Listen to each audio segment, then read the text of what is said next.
It's the 4th year of my marriage to my arch-nemesis. Ethan got into a car accident and lost all memories past our wedding day. When he saw my ring, he sneered. "Who's the unlucky bastard that married you?" I glanced at the bandages on his head and thought, "Buddy, if I told you it's you, I'd risk giving you a brain hemorrhage." "Don't worry," I said breezily. "It's not you." "When did you get married?" "4 years ago." "What did I do back then?" I grinned. "You gave me a massive red envelope." He lowered his gaze. "That's impossible." For some reason, his striking features twisted with something like melancholy. Even amnesiac. This guy was still impossible to fool. Given our history, he'd never have given me a red envelope. He'd more likely spike the wedding buffet with laxatives to turn my reception into the biggest joke in history. Watching him drift into silence, I acted before thinking. I pinched his cheek. "Let's go home." "Home?" His eyes lit up, as if grasping at sudden hope. I scrambled for a lie. "The James family went bankrupt. You're my servant now."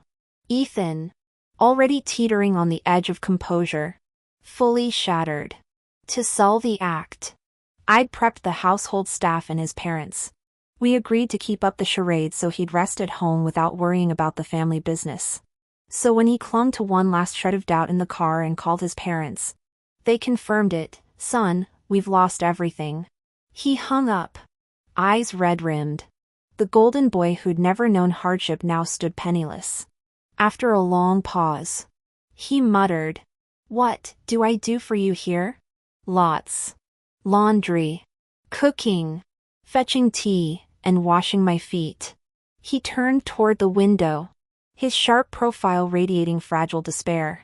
Anyone would have melted at the sight of such a heartbreaking sweetheart. Inside, I was cackling. The great Ethan, usually an untouchable, arrogant ice prince, had his entire life scripted for glory. Once, I joked the only way I'd see him cry was at my funeral. He'd shot back. Delusional. I'd bring fireworks to celebrate. Now, watching him tremble? Pure bliss. I bit back laughter all the way home. After handling paperwork in my study, I returned to my bedroom and froze. Ethan stood there, staring at a basin of foot-washing water. My stomach dropped when I noticed what he held, his college-era pajamas. This man clung to routines like a religion. That same set had survived from undergrad through 4 years of marriage. He turned to look at me, momentary confusion flashing in his eyes. "Aren't you married? Why are my things in your room?" I smiled and stepped closer, grabbing his collar to pull him near. His ears flushed pink as he awkwardly averted his gaze. What are you doing?" My fingertips traced circles across his firm chest. "After getting married, my husband's been overseas. You know how lonely those late nights get." I let my voice drop suggestively. "A girl has physical needs." His breath hitched. "So, am I your mistress? Or more accurately, your plaything?" Before I could respond, he lowered his lashes, shadows pooling beneath them. His voice turned gravelly with resignation. "Plaything works too." Seeing his defeated expression, guilt pricked me. Ethan had always been so prideful. Waking up with amnesia only to become both servant and secret lover, this had to devastate him. But in the next heartbeat, steel arms crushed me against him. His kiss crashed down with desperate fury, all teeth and conquering tongue. Though his memories were gone, his bedroom skills remained sharply intact. 15 hospital-bound days had left me starving, and now our pent-up hunger exploded like wildfire across the sheets. He moved with uncharacteristic roughness, reducing me to breathless pleas. Moonlight caught the primal hunger darkening his eyes as he nipped my earlobe. "Do you like this? Tell me, am I better than your husband?" I whimpered incoherently, truthfully unable to compare what didn't exist. "Why him, why not me?" The anguished whisper ghosted across my skin as exhaustion pulled me under. Somewhere in the haze, I instinctively curled against his warmth, mumbling husband against his collarbone. The body embracing me stiffened. Morning light found cold emptiness beside me. Panic shot through me until I spotted Ethan downstairs, dutifully arranging breakfast with other staff. Relief melted my tension. Old habits truly die hard. Sit. I beckoned at the dining table. Mischief returning. You must be starving after last night's exertions. He flushed but obeyed. Mid-bite, he suddenly blurted, "Is your husband Lucas?" I nearly choked on my orange juice. His devastated expression confirmed Lucas still loomed large in his fractured memories. Truth was, Lucas had been my college sweetheart, the charming senior who'd been an orientation leader. Polar opposite to Ethan, who'd grown up as the perpetual benchmark my family measured me against. We became sworn enemies after a huge fight over who would play the emperor during childhood games of house. Our lives remained intertwined despite this, constantly crossing paths and competing in everything. When I took piano lessons, his family bought a Steinway. When I studied oil painting, he picked up sketching. I declared plans for University A, he boasted he'd attend University B. Yet we ended up at the same college. Him flaunting college entrance exam scores 30 points higher than mine. I called him a persistent ghost. He said we were fated to clash. On campus, we went separate ways. Lost in the crowd, I glanced back and instantly spotted Ethan, his height and striking features making him stand out. As I opened my mouth to call out, a blushing girl rushed over, nervously asking for his phone number. Sunlight gilded his lowered lashes as I swallowed my words, never learning if he gave his contact that day. That's when I met Lucas. He smiled warmly, asking, "What's your major in class?" "Underclassman?" Everything Ethan wasn't. I confessed after a club outing at the amusement park. "Let's compete in archery." I challenged, knowing prizes were stuffed toys. "You'll never outscore me." Twilight softened people, breeze ruffling his hair. He'd smiled gently, "Of course you'll win. All my prizes are yours anyway." My breath caught, someone conceding defeat simply because I wanted victory. That night, I confessed. He said yes. Lucas proved the perfect boyfriend, breakfast deliveries, bouquets at every date, lab-packed schedule never stopping his thoughtful surprises. Had things continued, Ethan and I might never. My gaze drifts to his profile now. My silence speaks volumes. Ethan finally murmurs, "I get it." Looking every bit the wronged party. Seeing this usually arrogant man play the meek martyr softens me. "Actually, I know." He cuts in, staring bleakly at the sky. "I'm just the homewrecker with no right to complain." Masterful adaptation, he's perfected the jilted lover act within a week of Lucas' mention. Speaking of Lucas, he's back from abroad leading a team at my collaborating firm. The man sipping coffee across the conference table has shed all collegiate boyishness, radiating polished maturity. "Sophia." His voice still honeyed. "I've always owed you an apology." Younger me couldn't comprehend his choices when he left. "Let me come with you," I'd begged as he prepared to study abroad. Rarely serious, he'd grasped my shoulders. "I won't let you derail your life for me." "Why can Rainey accompany you abroad but not me?" "You're always experimenting together." "Are you in love with her?" "Because this aligns with her path." He'd countered. "Your future never included this." "Sophia, don't make life-altering decisions for my sake, I can't bear that weight." Stubborn youth that I was, I'd issued the ultimatum, "Take me with you, or we're through." The rest of the story unfolded with us going our separate ways. Lucas followed the woman who shared his aspirations across the ocean. I used to resent Lucas, believing he'd changed his heart to treat me this way. But upon reflection, everyone struggles to carry another's life. His choice wasn't wrong. I shook my head with a smile. "It wasn't your fault. I was immature back then." His eyes glistened as he looked at me. "Have you been well these years?" I nodded. His gaze dropped to my wedding band. I mean, happy? The image of Ethan surfaced, my husband who'd pestered to join me this morning before retreating to bed like a wrong spouse. Sighing dramatically about being the shameful secret. My smile deepened. Very happy. A flicker of pain crossed Lucas' features before he continued. I heard about your rushed marriage 2 months after our breakup. I considered coming back. But, he met my eyes with sudden intensity. Maybe everything can still be set right. My coffee cup clattered as scalding liquid seared my hand. Lucas sprang up to grasp my injured wrist just as the office door creaked open. There stood Ethan. My amnesiac husband. Taking in the scene of Lucas holding my hand with our charged eye contact. His beautiful mouth tightened into a bloodless line. Eyes reddening like a martyred saint catching his cheating spouse. From his perspective, the gold-digging homewrecker had just been confronted by the rightful partner. Forgive the interruption, he rasped, turning to leave. Ethan! I yanked free from Lucas' grip, chasing after his retreating form. Employees pretended to work while devouring the drama. Catching him at the elevator, I grabbed his wrist and spun him around only to freeze at his shattered expression. All irritation evaporated as I cradled his face. Sweetheart. What's wrong? He shook me off. Your husband's waiting. I'll go. Wait. Let me explain. I nearly blurted the truth. Damn it. You're my real husband. Though his current vulnerable state did something to me.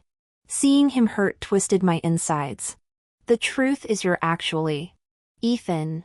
Lucas' voice cut through as he joined us. Extending a hand. Long time no see. Ethan's wounded look vanished. Replaced by icy composure. He eyed Lucas' outstretched hand with regal disdain. Every inch the dignified mistress maintaining appearances even in defeat. He reached out to shake Lucas' hand. Long time no see. Lucas. On the surface, everything seemed fine.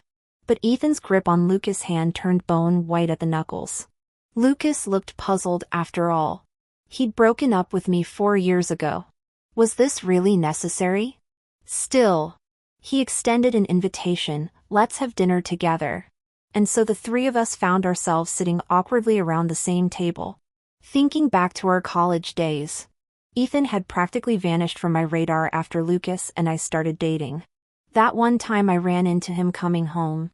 He'd been leaning against his car smoking, his eyes finding me through the haze. I'd never known him to smoke before.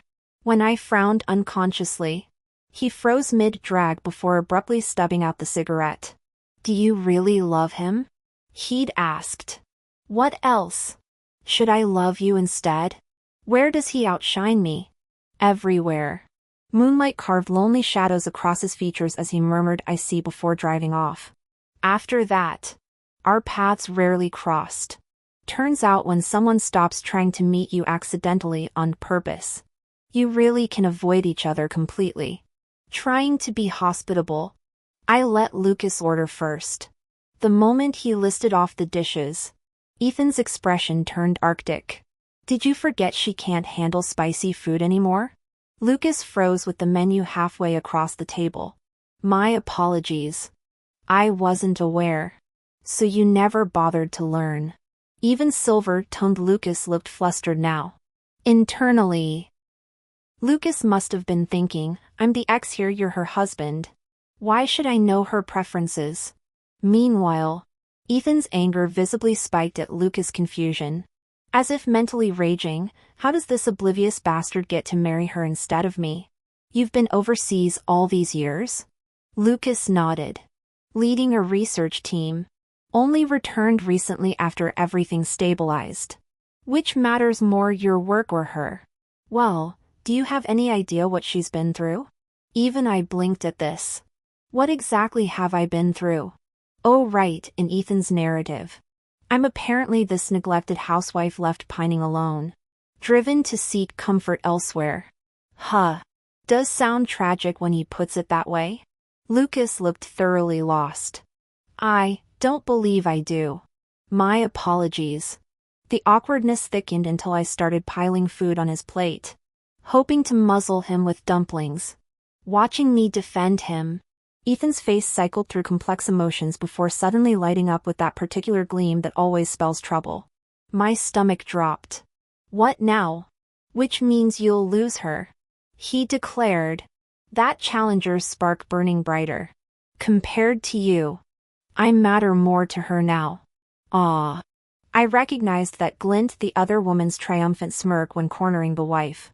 Lucas just sat there, utterly bewildered, a constellation of question marks practically visible above his head. But Ethan was now determined to play the role of a doting partner. He kept refilling my water glass, piling food onto my plate, and even proactively dabbed my mouth with a napkin.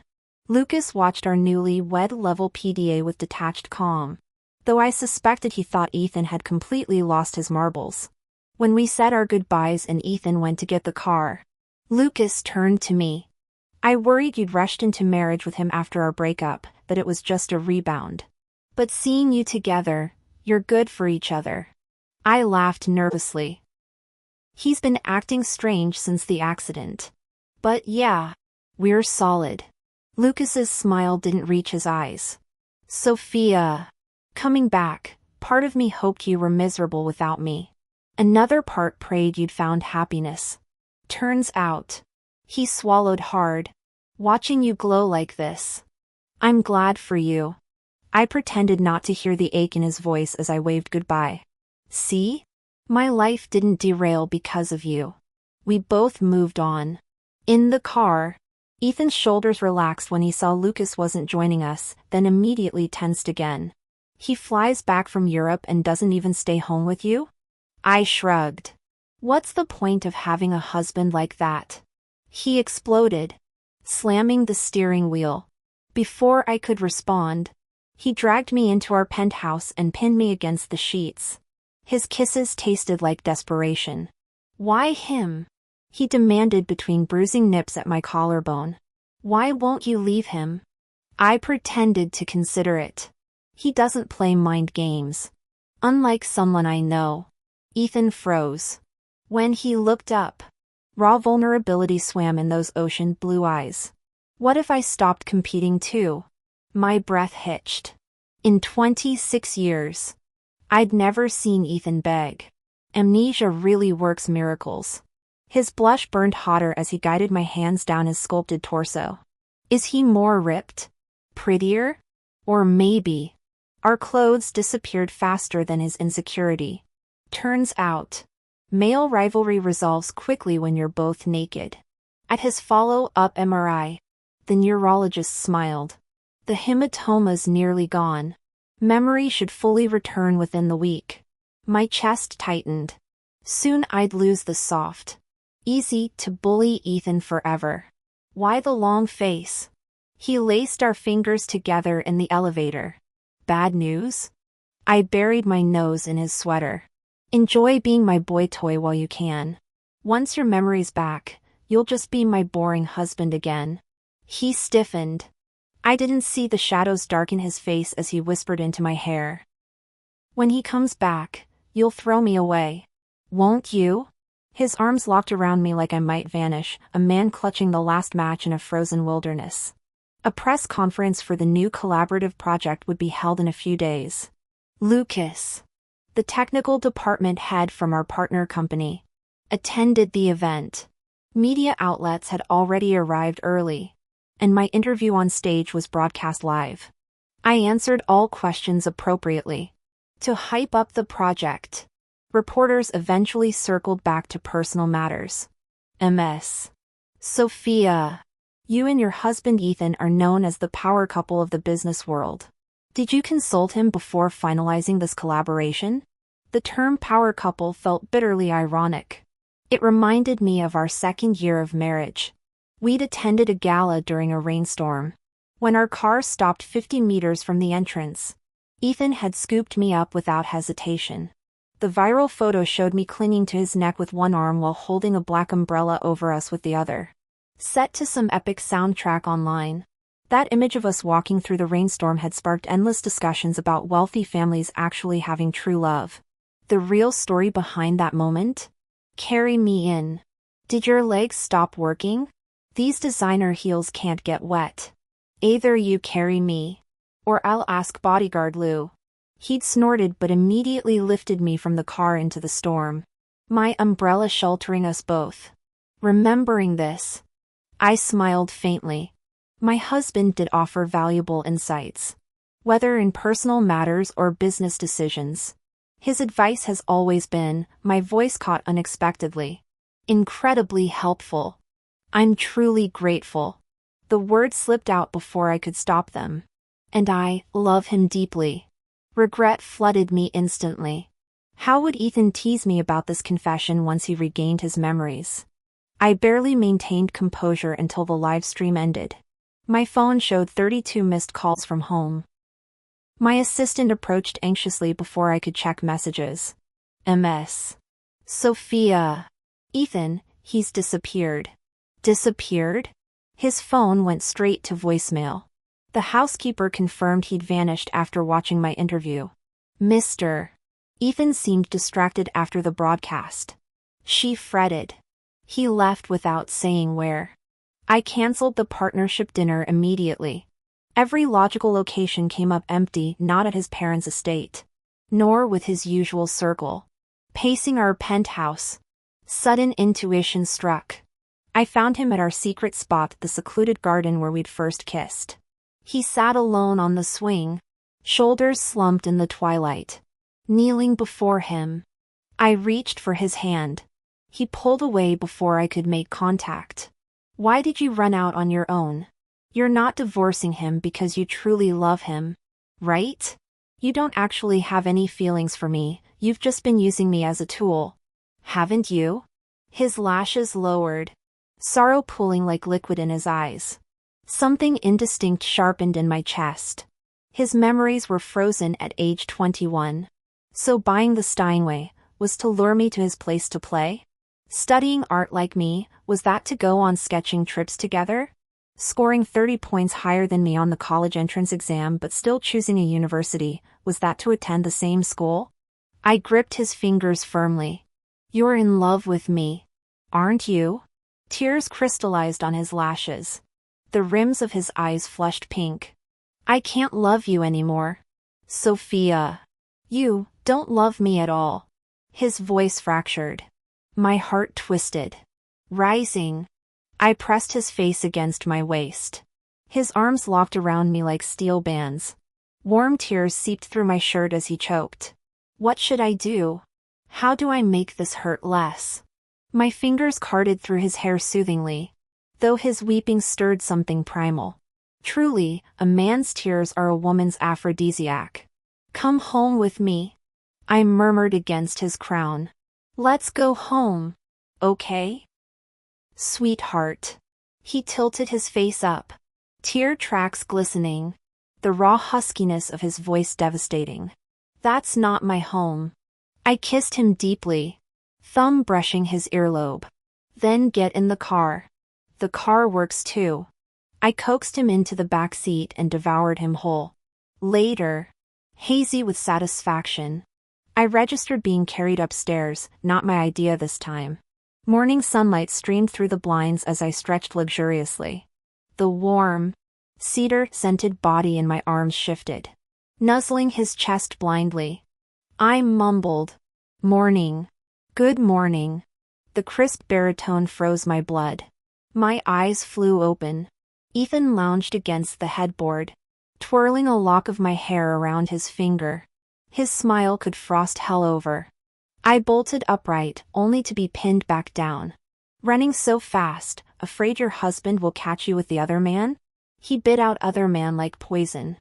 I forced a grin. Honey, you got your memories back. I missed you so. Save it. His nose trailed down my collarbone, teeth tugging my camisole strap. You know exactly what you've done. Assessing my sore muscles. I pushed at his tousled head. Nope. Not happening again today. What did I do? I took care of you day and night when you were sick. Unlike some people who apparently fell head over heels for me ages ago. Hearing this, Ethan paused awkwardly. Don't flatter yourself. Seems like that soft, adorable Ethan from before is gone. I leaned back against his chest as we talked in bed. That's when it suddenly hit me, I missed him. The current him. Why didn't you confess back then? My voice turned teasing. He answered sourly. You were too busy mooning over your precious Lucas then. Hey. Stop being jealous. If not for him, we might not have gotten married so quickly. What's that supposed to mean?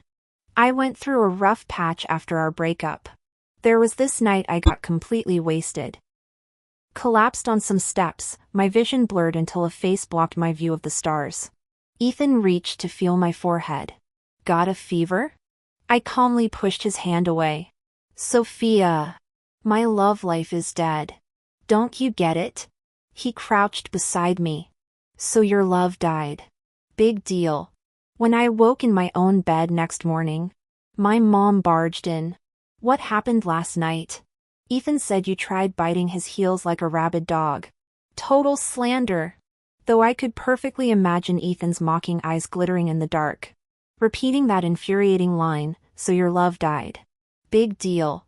Grabbing my mom's hand, I announced I want to marry Ethan. Propose an alliance with the James family. Knowing how much the Jameses adored me, this would drive Ethan up the wall. I pictured his dramatic meltdown with glee. But when he finally spoke, his response stunned me. When's the wedding?